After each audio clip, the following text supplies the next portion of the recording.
Madonna forever. Madonna forever.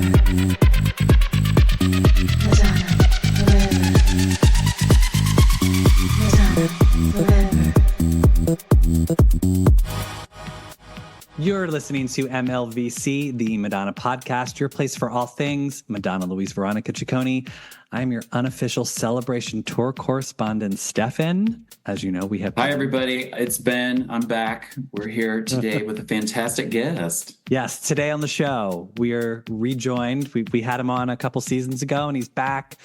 World-renowned director and choreographer Vincent Paterson, who attended Madonna's celebration tour in Los Angeles. Welcome back to the show, Vincent. Thank you. Thank you for inviting me. It's lovely to be here, guys. And Ben, nice to meet you. Nice to meet you. Thanks. So tell us, Vincent, what was it like going to celebration? Was that the first time when was the last time you'd seen Madonna in concert? In concert, I'm going to say I saw not the last tour, but the one before that. Or Rebel Heart. Yeah, but I saw Madonna in New York at the Museum of Modern Art. They showed Truth or Dare. And we had a little kind of setup where we answered some questions and stuff. And Madonna came with Lourdes and was in the audience. And that was so sweet. And afterwards, she came up to me and said, "We did good, didn't we?" And I said, "Yeah, honey, we really did." So that was great. But that's sweet. Yeah, but I was really, I had no idea what to expect. And I tell you, honestly, I was blown away. I have to say, my first thing is, and I can say it because I'm near her age anyway, the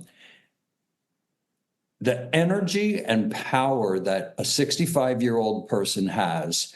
I am so sick of ageism. She was tremendous. She was absolutely tremendous. Yeah. She hauled ass all over that stage from one end of the forum to the other, nonstop.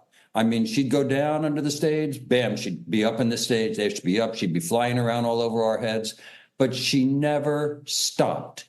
And, I mean, having known her for a while and long time, 14 years, I could tell that, she wasn't 22 years old, but who cares? I mean, she blew everybody away. And what I also really loved, well, there's so many things I love, we can talk about them, but her sincerity, I guess it's age a bit, but she seems to have really softened.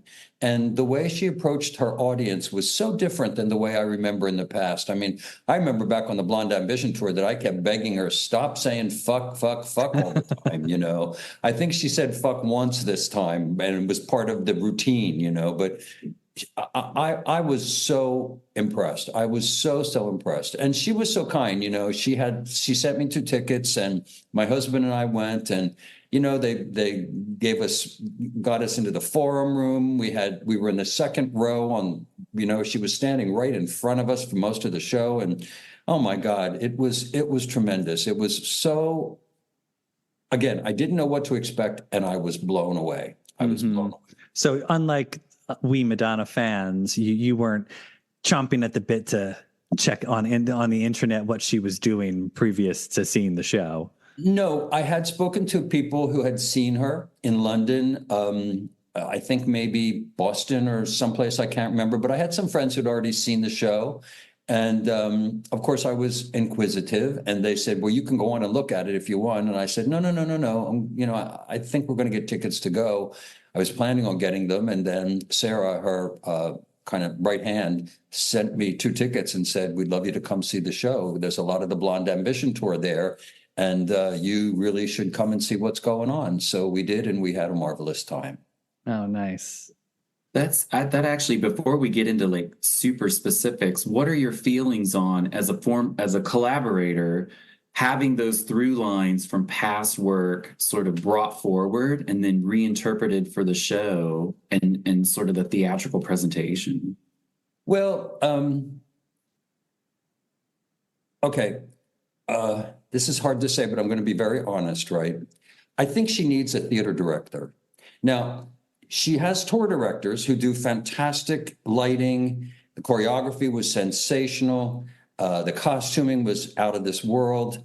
But you know what? She tells you that this is going to be really the story of her career, so to speak. Mm-hmm. This is the celebration of who she is. And there were moments, but without a theater director, I mean, what we did in the Blonde Ambition tour, and I'm sorry to keep going back to that, but, I mean, I am a theater director, so I know how to create a beginning, a middle, and an ending in a way that works, that you're doing all of this rather than just one piece, one piece, one piece, one piece. And even though each one of these one pieces was sensational, I felt that she could have used a little help in really pulling that theme together. Honestly, when the last song happened, she disappeared under the stage and everybody in the forum kind of stood there. Is the show over yet? They didn't know. And then the lights came on. You know what I mean? And so there was no really exclamation point at the end that said, boom, this is it. We are done and we've given you the most fantastic evening you could ever imagine. So that was the only drawback for me, was I wish that she had, well, of course, I wish I had done it, but I wish she had pulled in a theater director, to really make that idea and that concept follow through as completely as it had the potential to, Sure. I love the idea of her celebrating her life, and I love the song list. It was crazy. But again, my husband kept turning to me and said, Vincent, this feels like it's a celebration of your years with Madonna, because it was like up on that screen was Pepsi commercial, the Blonde Ambition tour, the Express Yourself, even she sang Evita. I mean, they opened the show with Bob the Drag Queen in Marie Antoinette garb, And then all the way through were reflections of the Blonde Ambition tour, more than any other parts of her career. I mean, she did Open Your Heart on a black chair with a male dancer on the side, which I did with Blonde Ambition tour. She did Holiday was a line dance, which we did in the Blonde Ambition tour. Live to Tell, she was dressed by priests in the same exact outfit from the Blonde Ambition tour. And the priests had those incense censers, the boxing scenes, which I loved, but Donna, Nikki, and Madonna did a boxing scene causing a commotion in the Blonde Ambition tour. Oh, yeah. Like a Virgin, she had that red bed there, and alter ego was, kind of behind her with the blonde wig, the blonde hair, and kind of masturbating her at the end of the scene, as we did in Blonde Ambition. Well, and the Papa Don't Preach choreography at the very beginning, where that was boom, boom, boom. That was the choreography, which, I mean, all of this was such a joy to see, I mean, it was like, wow, this really meant something to her, what we created billion years ago, even the black piano with her daughter, Mercy, playing. I mean, I brought up a black piano and she got on top and sang Sooner or Later. Right. I mean, that was Blonde Ambition. And then she sang Don't Cry for Me, Argentina. I did Evita. And then I had created for Michael Jackson on the Grammys that same exact entrance that they did with the guy who was imitating Michael Jackson. The screen comes down and the silhouette of Michael. That's what I created for the Grammys for him. So it was so much fun. I felt like I was reliving my career with her and a little bit of Michael. But it was fantastic. I was blown away. When I thought of you heavily also, it was not as direct an homage, but in Holiday, when she samples the Chic, I Want Your Love, and the whole group is going around in that box, I want your love. And I thought that was such a sort of current version of that side step that you had for the Like a Prayer group in Blonde Ambition, where they everyone was like scuffling across the stage all as one group. And I remember tripping out about that when I saw it, when I saw Blonde Ambition, and then seeing that part in Holiday, like that was like it's probably my favorite moment in the show, one of the favorite moments, because it was so reminiscent of what you did for that. So I'm not saying that anything was stolen from me. I'm not saying that at all. I'm just saying it was an honor that so much stuff that she and I created together still kind of lingers in the foreground of her memory, and that she loved it so much that she felt she wanted to bring it back as a celebration of her career. I was so honored. I mean, it was a beautiful thing to me, you know. I didn't see her after. I wish I had. I would have loved to have talked to her a little bit, but I didn't see her. I think she was dead. I can't even believe she could even talk after that show. I mean, she started around 10:15 and we got out after 1:00. So, you know, it was pretty late here, but, and it's not the best part of town either. So, you know. Yeah. So, Well, I imagine after a heavy show like that, she's probably not up for entertaining many people. I can't imagine. You know, and such a trooper with that, you know, obviously her left knee is bothering her, but she kept on going and you couldn't tell she had any pain at all. She just kept on pushing. And, you know, the piece that she did with, I don't know what she did when you saw her, but she did a piece with Kylie Minogue here. Did she do that too with you?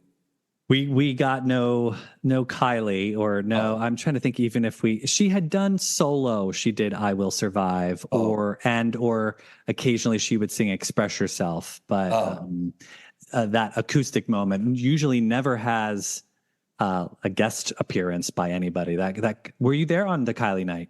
Oh yeah. Oh wow, that's a pop culture historical moment right there. Absolutely. I mean, I appreciate Kylie. I've never been an avid Kylie fan, but I like her music, and I'm pretty sure she battled breast cancer, right? And so that's why. I mean, Madonna was talking about being a survivor with those people, her friends who had passed away from AIDS, and survivor guilt, and what's that about? And then, you know, she brought Kylie up, and I thought it was so touching that of all people, you know, she brought somebody who is a survivor. And that piece was gorgeous. I mean, everybody in the whole forum, and it was pretty much packed. Everybody was singing along. It was beautiful, beautiful moment. Very touching. That's what I mean. You know, she was so sincere. She seemed so sincere that I was really moved by her generosity and kindness. And the other thing I loved, I'm sorry I'm talking blah blah blah nonstop, but I love the fact that she brought her kids into the show. Oh my God, that was so beautiful. First of all, Mercy blew everybody away with her piano playing. It's fantastic. Phenomenal. And she looked gorgeous. She looked absolutely gorgeous. And then David was there with, you know, playing. I mean, doesn't seem to be a real picker yet, but playing the chords and looking great and playing with her. I thought that was fantastic. And I think it was Esther. Is that how she pronounces one of the twins? I think it was Esther who was dancing at one point in the show. So, and they all seem to have this beautiful, beautiful relationship with her, and vice versa. I mean, you could tell how much she loved them, and she's just a phenomenal mom. And you know, it's so beautiful because, you know, when I did Evita is when she got pregnant, and that was the beginning of her whole motherhood. And so to see this now with these three of the four kids in the show was such a beautiful, beautiful thing. And just to see her generosity of spirit of bringing them along with her, and, you know, having them enjoy all of this, what she's about, and what better way for them to understand what their mom does than to be part of it, you know, in a very beautiful, beautiful and supportive way. That stood out the most for me, actually, in the whole show. Just that kind of maternal love I thought was so exquisite to watch for a pop star, you know, to do that. And, you know, and to give up their own time and to share their babies with all the audience. It blew me away. I was very, very impressed. Very impressed. So, yeah. A question for you, since you had you'd seen her back in Blonde Ambition. What do you think has changed in the way that she performs as an artist? Obviously, you alluded to, you know, now she's not as young as she used to be. Which, you know, none of us are. But, you know, like what has sort of changed, or what do you think has remained the same? Well, I think what has remained the same is her charisma and her power. I mean, that you can't knock it. I mean, she's Madonna. Bitch. But anyway, no, I mean, you know, she still has that. She's not lost an ounce of that. It's matured in a different way, but it's just as powerful as it always was. And yeah, I mean, I think when we worked together on that, I mean, I did many things with her, but on the Blind Ambition, I think she was about 29 or something like that, 30 years old. So half of her lifetime ago. But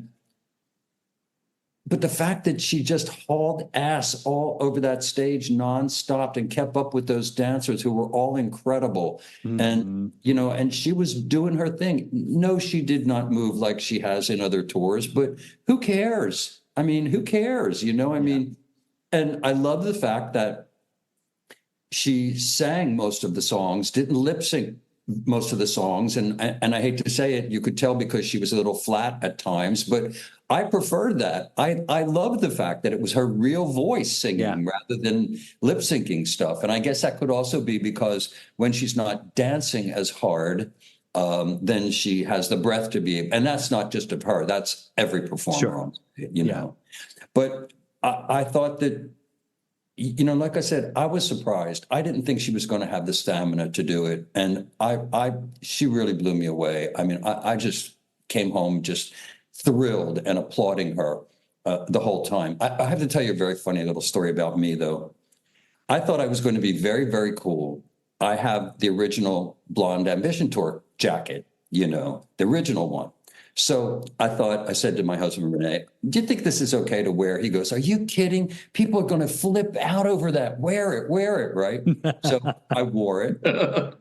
And we go into the forum room and people are they're looking at me a little bit like, yeah. Nobody said anything.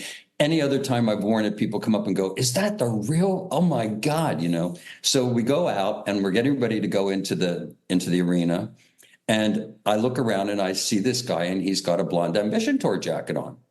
And I go up to him and I said, I don't remember you. Were you involved in the Blonde Ambition Tour? And he said, no, they're selling them in merch. And I go into the arena and there's like hundreds of people in the Blonde Ambition Tour jacket. And I thought, oh my God, here I thought I was going to be so fucking cool. And in the forum room, they're probably going, who's this old guy who thinks he's cool in a merch jacket, But I was like, it flipped the coin for me, but I just had to share that crazy. Oh, that's funny. Yeah. So you didn't realize that they had brought that jacket back. A much cheaper version, I have to say, but still, you wouldn't know. You wouldn't know. I laughed and laughed at that one.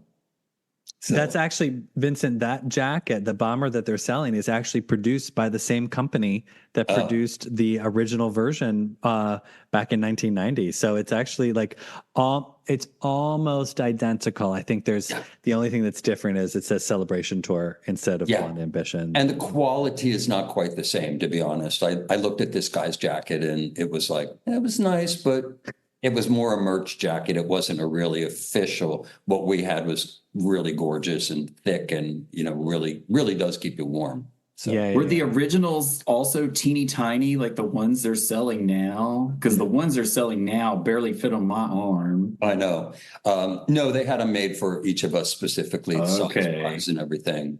Yeah, it was a very exclusive. I think this is the first time they've ever brought that back. Yeah. I don't think they've ever sold them. Yeah.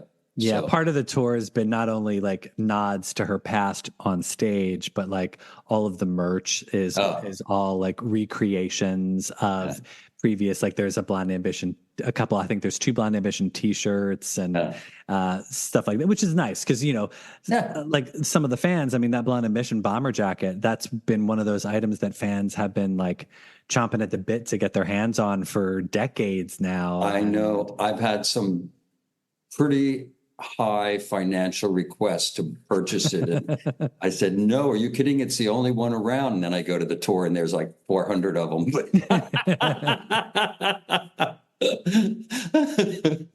You could probably still get a pretty good price for your original though. Oh yeah, probably. But it was so fun. I just loved it, from the first moment of Bob the Drag Queen coming out in the Marie Antoinette costume. And, it's like, oh my gosh, this is so cool to the last moment. And, where she had all the dancers come out in every kind of outfit she had ever worn throughout her career. Very cool. Just so cool. What was your favorite part? You Did you go, have Ben. a favorite part? You go. Oh, well, I like the whole second section with the boxing and and the sort of erotica heavy era. Mhm.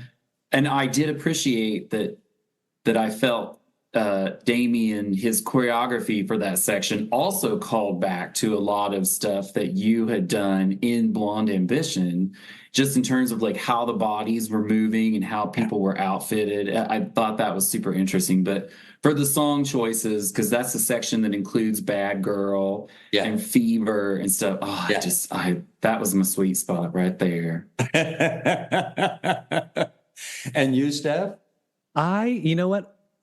I mean, I loved so many different moments of the show, but oddly enough, it's a slow moment, and I'm usually like dance queen, like Uh-huh. give me high energy, but I thought the modern dance that they did for Justify My Love was absolutely stunning, like Yeah. just Beautiful. so gorgeously beautiful, and how they staged it with this, and you probably had such a great view being at the end of that catwalk where you could see them on stage and then the screen behind them Yeah.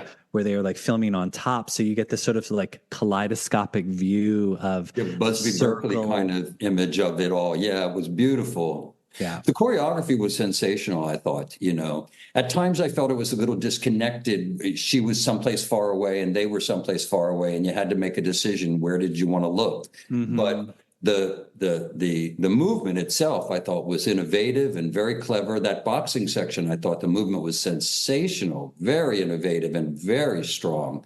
Really, really good. And also the scene where the priests are rotating like Christ hanging on the cross in that revolve up there was Yeah. very, During like a prayer. Oh my yeah, for gosh. lack of That's prayer. And then she Yeah. gets up there and gets involved. But I really enjoyed that. I thought that was unique and spectacular and something I had not even seen before anywhere. And I really thought that was a great moment. That was a great moment. And of course, the tribute to those people who had passed away was very powerful. I mean, there were people that I knew, two dancers, Gabriel from that tour and Michael Perea from, I think, the first tour. And that really got me to see Yeah. those. They were both my friends, and that was very moving, very, very moving.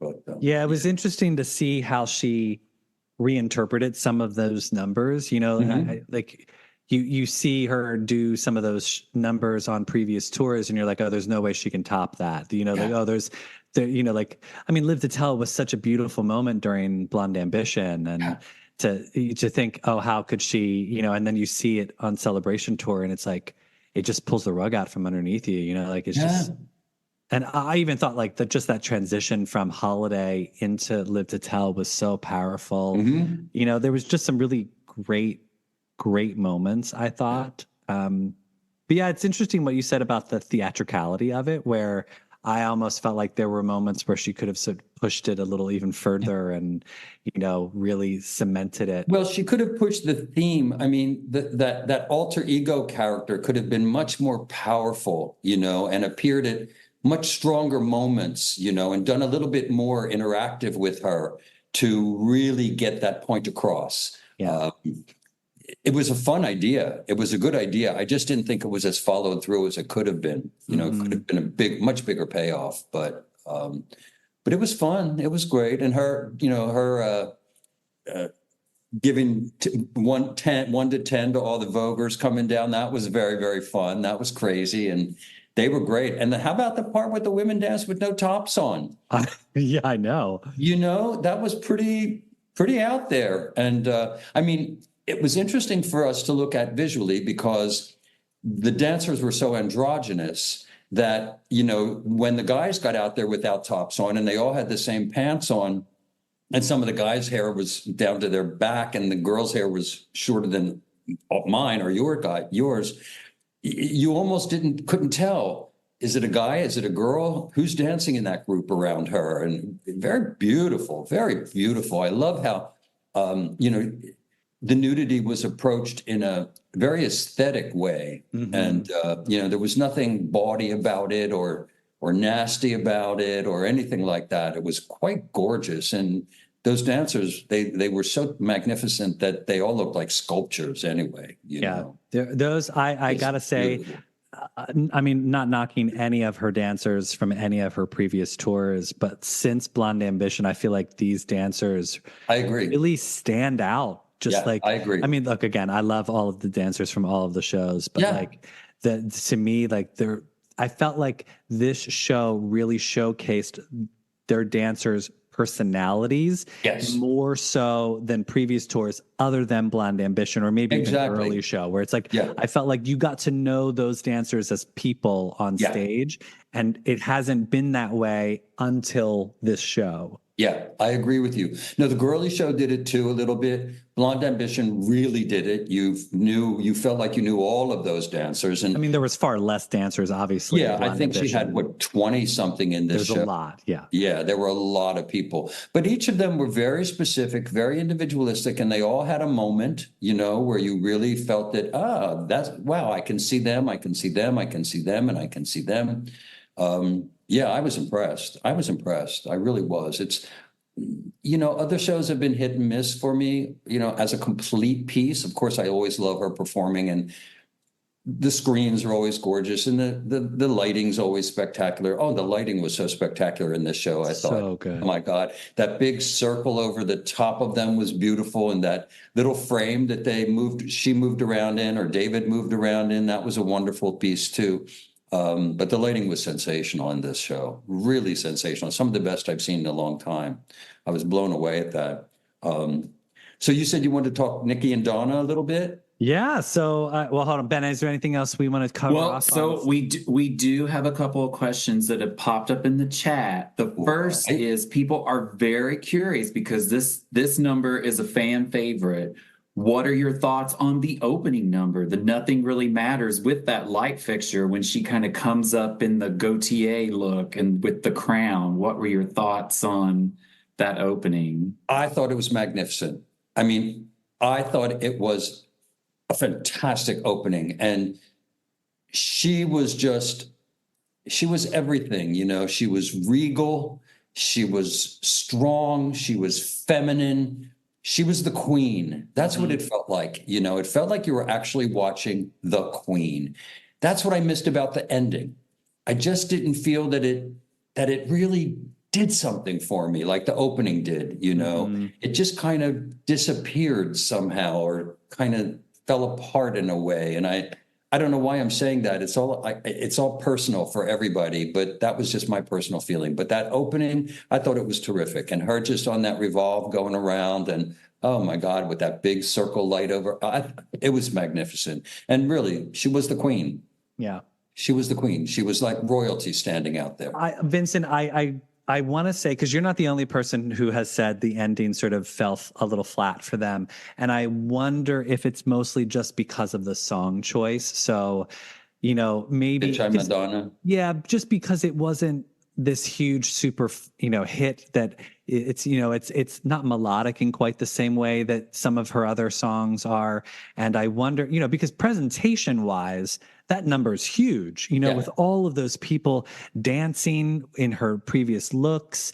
And I love her crazy, I call it a cracked out nun look with the veil, and it's just so kooky and weird. And I often wonder if she had maybe started with that and then segued into something else, or done like a quick medley of some of the other songs that she didn't sing, like Borderline or Lucky Star, or, music more. You're like, if we just gotten something a little bit grander in terms of song choice, if maybe the ending would have landed a little differently. But I hear you.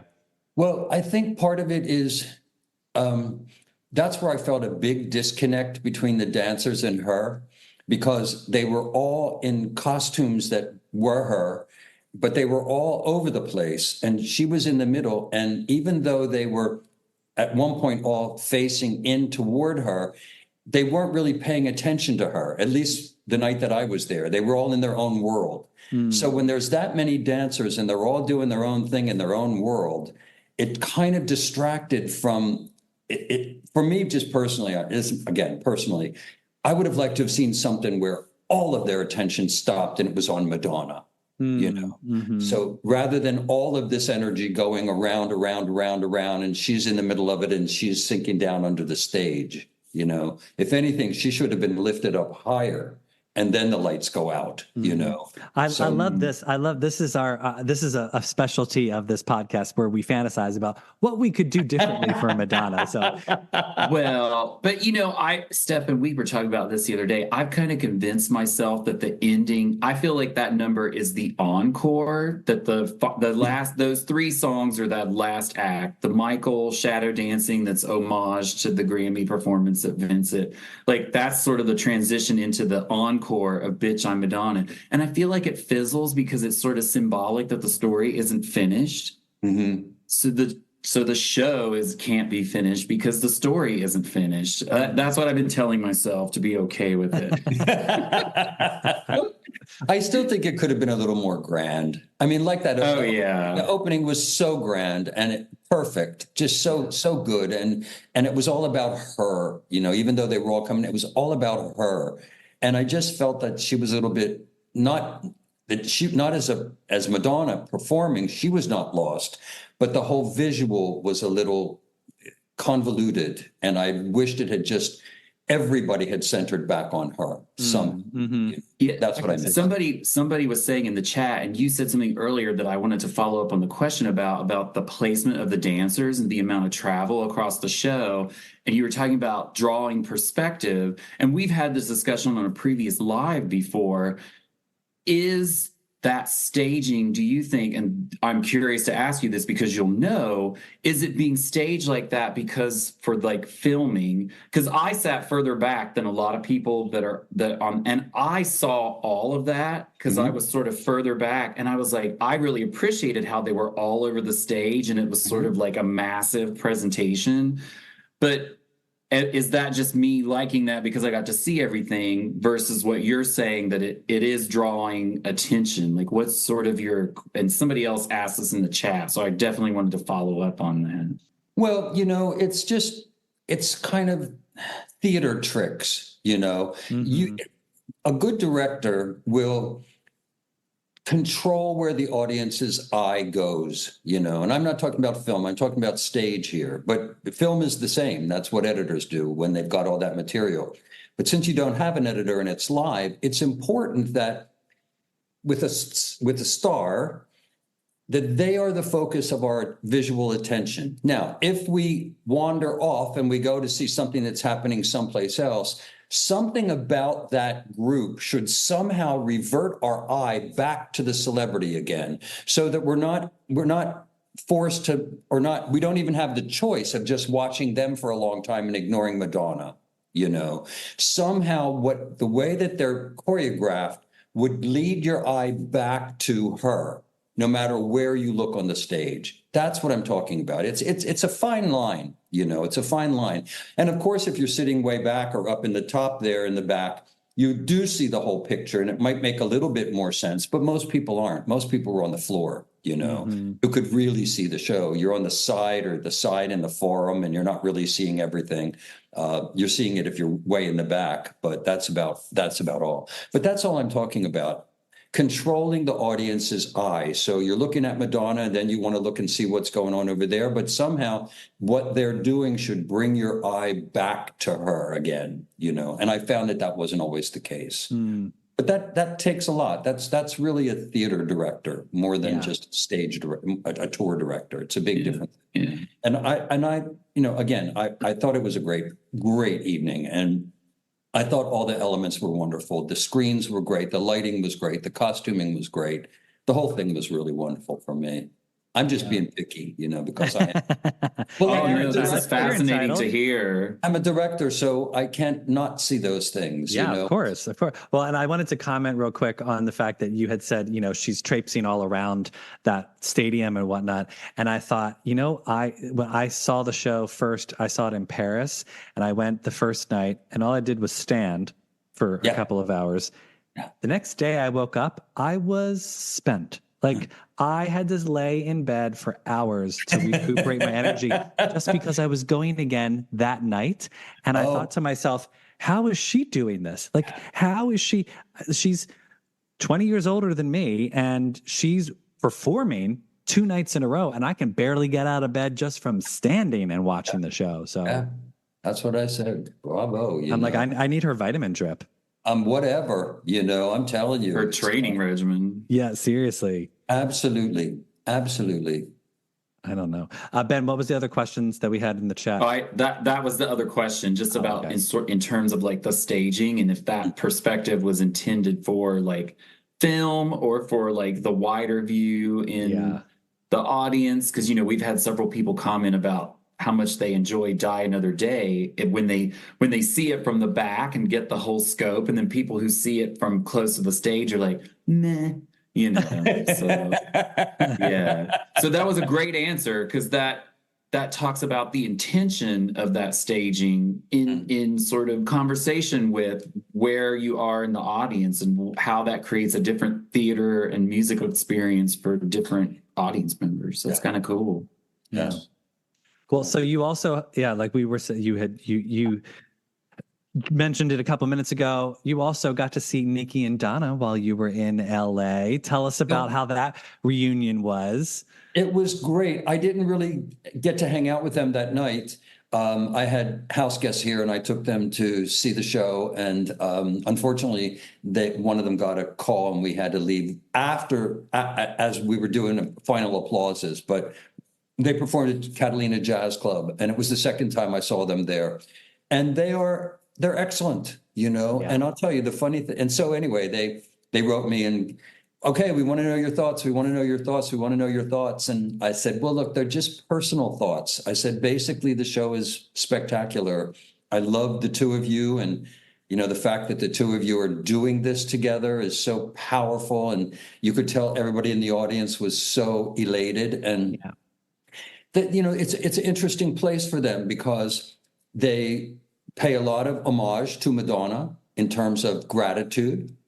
Yet what I love is I think they did about 4, maybe 5 Madonna songs, and they did totally different interpretations of the songs. Yeah. So you never felt like they were doing a Madonna song necessarily. You felt like they were doing a song that you were really familiar with and you loved, but you were hearing it through a little bit differently, Yeah. But so today we just had a Zoom we were supposed to be a 15-minute, and it went on for an hour and a half. And they've asked me if I would take a look at their show and kind of help direct it a little bit. And oh, wonderful. And I said, yeah, sure. I mean, the beautiful thing about what happened on the Blonde Ambition tour, and I know I keep going back to this, but because we had to do so much in such a limited amount of time, it was all like we were in a war together, and we had no choice. We just had to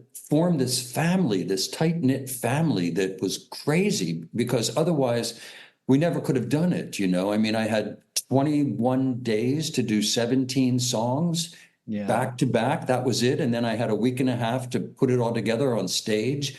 So we couldn't even question, we just had to do it. Now, I saw Nikki and Donna briefly when they performed at the Catalina Jazz Club like a year and a half ago, and I went backstage and before and after, and that was lovely. But the thing that's amazing is, I'm still really close with Kevin and Carlton and Luis, and, and that happened in those 3 weeks, basically, that we spent together. And that's what I said to Donna and Nikki today, in conversation with them. I said, my God, I haven't really seen you guys in 30 years almost, and it's like, or more, I'm not sure, but early 90s, it's like, wow. And yet we still have this connection, this feeling of family. And so I told him, absolutely, I'd love to help you any way I can, and I'm proud of them, and I'm proud of their journey, and I'm proud of what they brought to Madonna, and I'm proud of what Madonna gave them, and what she gave me, and the opportunity to do so many things, from, the Blonde Ambition to Pepsi commercial and Express Yourself and the Academy Awards. And, we had a great time together. It was a fantastic time together. And I'm very, very grateful for all the talent that I had to play with around her, as well as her. And it was great. And one of the highlights of my life, Yeah. the highlights of my life. For sure. You know what? Somebody had asked me today if we had the chance to ask this question, so I'm going to ask it now because you mentioned the Marie Antoinette look that she did for the Vogue VMAs performance. Was there a contingency plan if they didn't catch the fans when they flipped them? No, No. There was no catch them contingency. or nothing. Catch it or it drops and you got to pick it up, ladies, in those dresses. So, or one of the guys will run over and pick it up for you. That was kind of the contingency plan, was that all the dancers beware and be looking and be, if any one of them drops, run over there and pick it up and stay in your characters, but pick it up and help them. But I'm telling you, they rehearsed and rehearsed and rehearsed and rehearsed and rehearsed that fan flip more than anything else. And I saw the relief on their faces, and you still can when you look at it again on YouTube. You can see after they do it, this kind of thing happens where, my God, we did it. We actually did it. I'm sure that number was broken up into two parts. The first part leading up to that, and then the part leading after that. It was yeah, exactly. And then question about so you were responsible for choreographing her Sooner or Later at the Academy Awards. Yeah. With that earring part, because I think that's one of the infamous moments of it's unintentionally infamous moment where that earring comes loose and starts dangling down on her hair, and she eventually catches it and tosses it. When a performer is faced with a moment like that, is that was all her, right? I mean, it just comes to her, right? You got to deal with it. That's why she's such a pro. That's why she is who she is.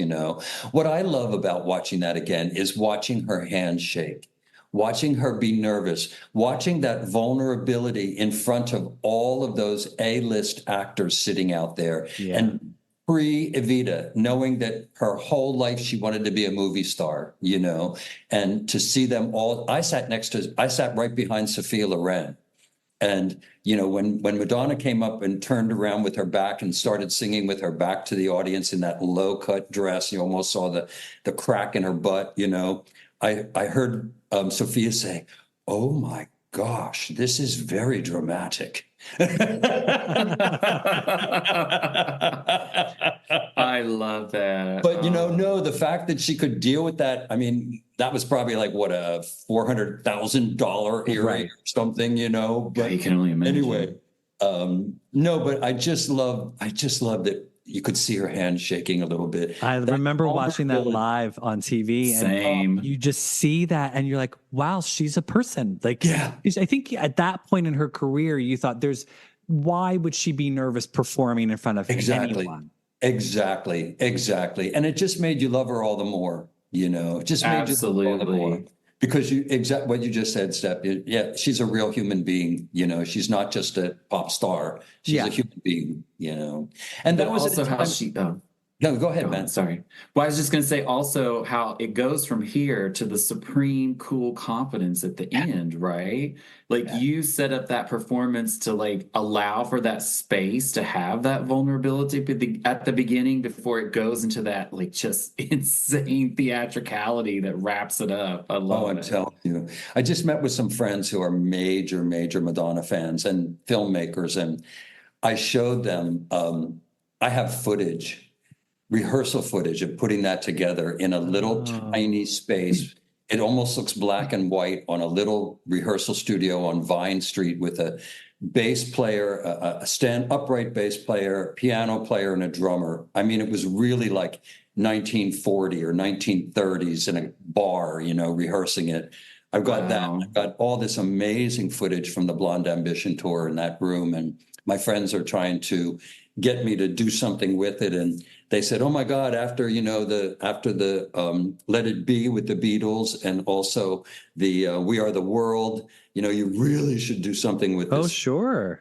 So I don't know. Let me tell you, I have a feeling there'd be plenty of people that would watch that movie. I think so. And it's so beautiful to see her again in her youth, And the other thing, I'll just say one more thing about it. one part I love in it is I had an incredible assistant, a girl who was really terrific. Her name's Smith Wordy. She's not with us any longer, but as a dancer, she was doing Live to Tell, and I have that filmed, and she's exquisite. And then after that, you have Madonna come out. And I mean, we're in the dance studio. She's just no makeup. Her hair's her hair, and she's got the little cassock, the priest cassock on. And what she does, the way she takes that piece and turns it from a dance into a performance from the inside, it gives you chills. It just gives you chills. And you go, okay, this girl is one of the best dancers I've ever seen in my life. But look at Madonna. Right. Look at Madonna. Look at what she did. Look at what she does, you know. And so my friends were flipping out when they saw that. They were crying and they were like, oh my God, I can't believe you have this footage. And I would cry too. Next time I'm in LA, I'm going to stop by so I can watch some of that. I'm like, yeah, we need a podcast field trip stuff. Yeah, I know. So don't be surprised if there's a random knock on your door one day. Here we are. All right. I'll make some dinner for you. Right. I love that you got to that we talked about the Vogue performance, though, that someone asked that question in the Academy Awards, because those are the two things when people are like, oh, what is it about Madonna that makes Madonna Madonna? I always show them those two things. I mean, if they don't have time to watch Blonde Ambition and really, you know, watch Truth or Dare to really get it, but the essence of the performance and the theatricality and all of it, it's those two numbers. It's the essence right there. And then you can sort of take them along for the rest of the ride, right? But the distillation of all of it is in those two numbers for sure. Oh, thanks, Ben. That's so sweet. You know, she called me up before the Marie Antoinette piece, and she said, listen, I got to do another piece for MTV, and I'm going to do Vogue. And I was thinking I was going to, the guys will wear skirts, and Nikki and Donna and I will wear, you know, suits. And I said, oh, yeah, we kind of done that before, honey. We're not going to do that again. She said, well, what do you want to do? And I said, well, I'm not sure, but, you know, I helped with the Vogue video. Louis and Jose really choreographed it, but I helped clean it up and piece it together. And I said, and I did the version of Vogue for the tour. I said, I don't know if I can come up with a new idea, but let me go in and play and I'll let you know. So I had the fans you were talking about from a project with Diana Ross that I had bought on Hollywood Boulevard, and I never wound up using them. So I took them in there just for the hell of it. I thought, I don't know what I'm going to do with these things. And then as I started playing with them, that's when I got the idea of Marie Antoinette. I thought, oh, you know what? This feels like this kind of Vogue is very stylized, foppish movement from the courts of Marie Antoinette, you know? And I started playing around with the whole thing and it felt really good. And I called up Madonna and I said, Madonna, I got a great idea. You as Marie Antoinette. And she says, that sounds like shit. And I said, oh, Madonna, you never change. I said, get your ass down to the studio, see what I'm doing, and see if you like it or not. So she came down. I'll tell you another funny little thing that happened that day. But she came down, she saw what I was doing, she loved it. She was like, oh my God, let's do it, let's do it. There was an earthquake in LA while we were rehearsing. And I grabbed her and we stood underneath a door frame, you know, hugging. And they don't last very long, you know, 5-8 seconds or something. And we finished and we were like nose to nose. And I said, so what do we do now? And she said, you wish. I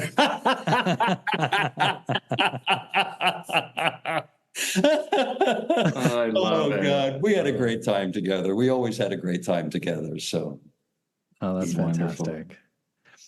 Well, Vincent, I know you're a busy man. And thank you so much for coming back on the show. This is really generous of you to take your time.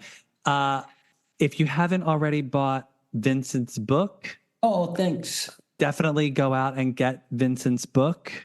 Tell everyone about your book real quick again. It's called Icons and Instincts, and it's about my fantastic life from being a poor kid on the Delaware River to having this amazing journey with the icons we all know and love, and how important it is to use your instincts and trust your instincts when you're dealing with the major stars in the world, and to trust yourself and listen to that inner voice that tells you, listen to me.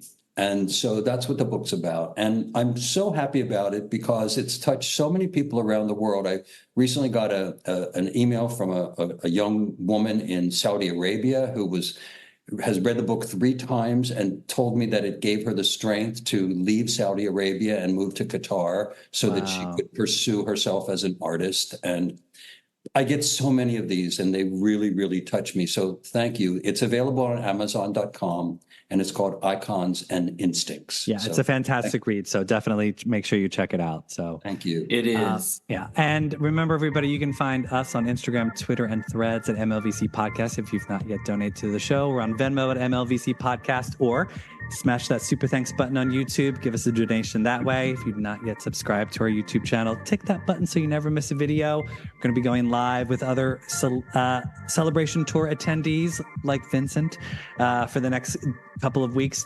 Ticking down, almost the end of the tour. So you won't want to miss a review. Vincent Paterson, thank you so much. You're on VLPLA. VLPLA. My initials, Los Angeles. That's right.